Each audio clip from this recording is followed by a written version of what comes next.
కీర్తన గ్రంథం 19వ అధ్యాయం 7 నుంచి 14 వరకు. యెహోవా నియమించిన ధర్మశాస్త్రము యథార్థమైనది, అది ప్రాణమును తెపరిల్లజేయును. యెహోవా శాసనము నమ్మదగినది, అది బుద్ధిహీనులకు జ్ఞానం పుట్టించును.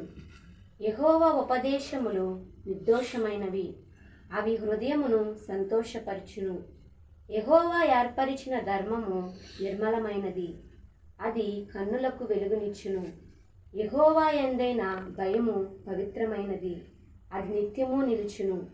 యెహోవా న్యాయ విధులు సత్యమైనవి, అవి కేవలము న్యాయమైనవి. అవి బంగారము కంటెను విస్తారమైన మేలిమి బంగారము కంటెను కోరదగినవి.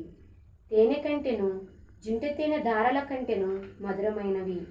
వాటి వలన నీ సేవకుడు హెచ్చరిక నొందును.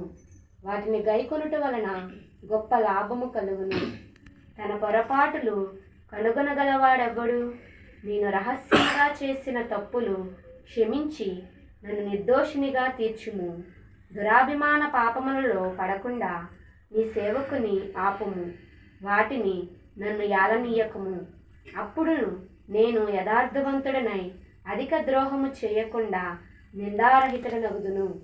యెహోవా నా ఆశ్రయదుర్గమా, నా విమోచకుడా, నా నోటి మాటలను నా హృదయ ధ్యానమును నీ దృష్టికి అంగీకారములగునుగాక.